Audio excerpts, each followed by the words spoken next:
Hey, what's up everybody? Today we're going to give a brief overview of the Advanced Distance Mate in SolidWorks.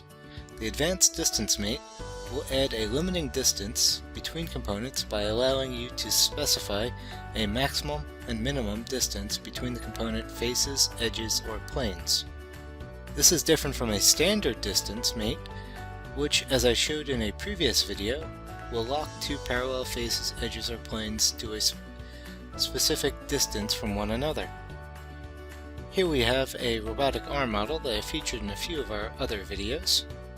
As you can see, the lower forearm is controlled by these two simulated hydraulic pistons. If you overextend the forearm, you'll pull the pistons apart.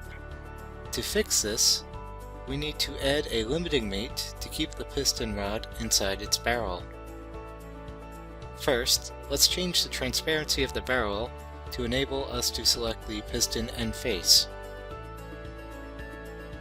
To create an advanced distance mate, click the Mates icon in the Command Manager.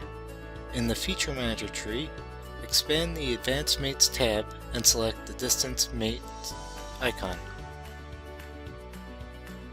For the mating faces, we will select the two end faces of the tricep piston, and we will flip the dimension to properly position the parts.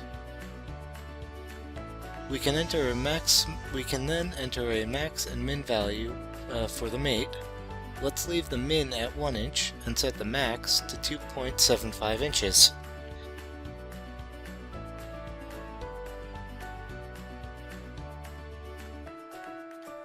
Now, as we move the forearm component back and forth, we see that the distance between the two faces of the piston components is restricted to a range of 1 to 2.75 inches.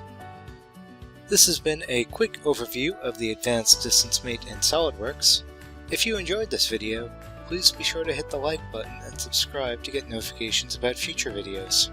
Thank you for watching and have a great day.